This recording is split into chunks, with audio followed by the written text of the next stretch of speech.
Sœurs et frères dans le Christ, bonjour et bienvenue à cette méditation en ce jeudi après les cendres. Je disais il y a quelques années, il y a quelques semaines, il y a quelques mois à un ami, si aujourd'hui on te donnait 10 millions de francs, qu'est-ce que tu ferais de ça? Et il n'a pas su me répondre. 90% de personnes parmi nos frères et sœurs ne sauraient pas quoi faire. Elles le bousilleraient en n'importe quoi. Ça s'enfuirait, ça s'en irait en peu de temps. Pourquoi je dis cela? Mais 90% de ces personnes qui n'arriveraient pas sont celles qui se plaignent chaque jour. Ces choses ne vont pas bien. Rien ne va dans ma vie. Je suis abandonné de Dieu. On a fait ceci et un point et une autre. Et beaucoup de choses. Hier, je vous disais que embrasser le temps de carême, c'est accepter de reconnaître que Dieu veut que nous devenions des personnes merveilleuses et fantastiques. Et c'est prendre le temps de dire, je ne suis pas ce que j'aurais dû être. Comment est-ce que je peux y aller? Comment est-ce que je peux arriver à le faire? La première lecture aujourd'hui nous dit, le premier pas à faire concrètement, c'est choisir entre la vie et la mort, entre la bénédiction et la malédiction. C'est choisir en fait la vie. Et Jésus dans l'évangile dira, choisir la vie veut dire, frères et sœurs, renoncer à soi-même pour prendre sa croix et suivre le Christ, aller à sa suite. Renoncer à soi-même et prendre sa croix. Ça veut dire quoi? Vous voyez, nous passons le temps à nous plaindre de ce qui ne va pas dans la vie. Renoncer à soi-même, c'est arrêter de s'apitoyer sur son sort. C'est arrêter d'être constamment enfermé sur soi, sur son nombril et sur son ventre et continuer à se plaindre de ce qui ne va pas dans la vie. Et on ne cherche pas les solutions. Cet argent, je disais, donner à quelqu'un, si on te donnait cet argent, tu ne ferais rien pas. Pourquoi? Parce que tu es toujours en train de te plaindre et de te concentrer sur toi-même. Que même si on te donnait cet argent-là, pour toi, ça ne suffirait pas. Pour faire quoi? On ne sait pas.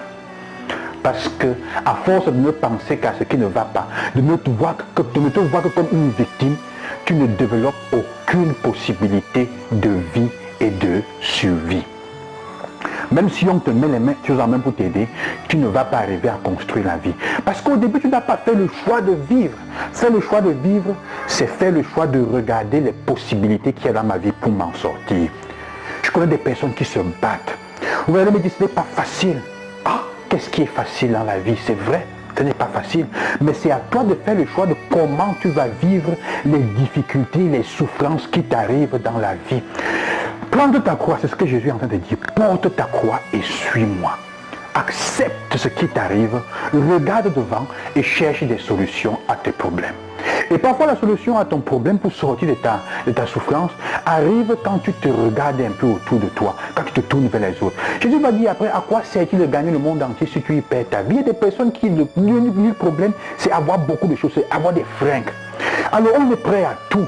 On est prêt à se prostituer pour avoir un peu d'argent, pour un bon sac, pour Coco Chanel et ceci et cela. Pour une belle vie de luxe où on n'a rien gagné, on est prêt à des compromis et tu perds ton âme. Perdre son âme, c'est ça, tu perds ta dignité. Quelles sont les situations de vie où nous avons perdu notre dignité? Où on a gagné le monde entier, on a gagné quelque chose en plus. Comment dire, je ne sais pas moi, la reconnaissance de quelqu'un qu'on imaginait, mais on a perdu son âme parce que ta dignité est perdue. Pour les postes, pour tu torpilles ton frère et on entre dans des réunions, dans des choses, dans des loges et dans un tas d'histoires pour lesquelles après on te demande de faire des choses que tu ne peux pas avouer publiquement, ni à tes enfants, ni même à ta famille. Et alors on se retrouve qu'on vit peu. Et on n'a même pas à la fin l'argent et le bien matériel qu'on espérait. Perdre ton âme, c'est ça. Dans combien de situations est-ce qu'on perd notre âme parce qu'on gagne le monde entier?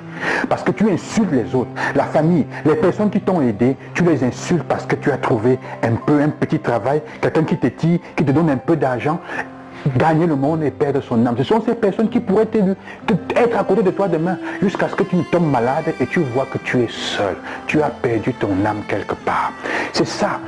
Et pour le faire, donc, il faut choisir la vie. Mais la vraie vie veut dire faire des choix au quotidien pour éviter, pour ne me plaindre de ce qui arrive et chercher à grandir, chercher à changer, chercher les solutions à mon problème. Alors assois-toi maintenant et pense, quelles sont les situations, toutes les choses pour lesquelles tu te plains. Tu es en train de t'apitoyer et de Ne refuse de renoncer à toi-même. Et accepte donc de regarder à cela. Vous allez dire, c'est pas facile, c'est vrai. Et je vais vous raconter l'histoire de cette âne. Cette âne qui était dans un creux et on a commencé à lui jeter toutes les choses, lui jeter des choses dessus, la terre, les saletés. Et il a commencé à vouloir éviter, à s'apitoyer, à tourner sur lui-même. Il s'est rendu compte qu'à force de de marcher dessus, ça le faisait sortir. Il a commencé donc à les instiguer, à créer davantage. Et on lui jetait, plus on lui jetait, plus il marchait dessus. Il n'était plus préoccupé de sa vie, il était préoccupé de sortir. Il avait trouvé une solution à son problème, sans éviter qu'on ne lui tire dessus les pierres. C'était avec ça. C'est ça, prendre sa croix. Il avait pris sa croix et à travers cela, il sortait du trou. Que le Seigneur vous accompagne, frères et sœurs, dans ce cheminement, qu'il vous aide à faire le choix de vivre et non pas le choix de la mort, le choix de la vie dans les choses quotidiennes. C'est le point de départ. Que le Seigneur vous accompagne et qu'il vous aide à voir les solutions plutôt qu'à voir seulement les problèmes. Loué soit Jésus-Christ.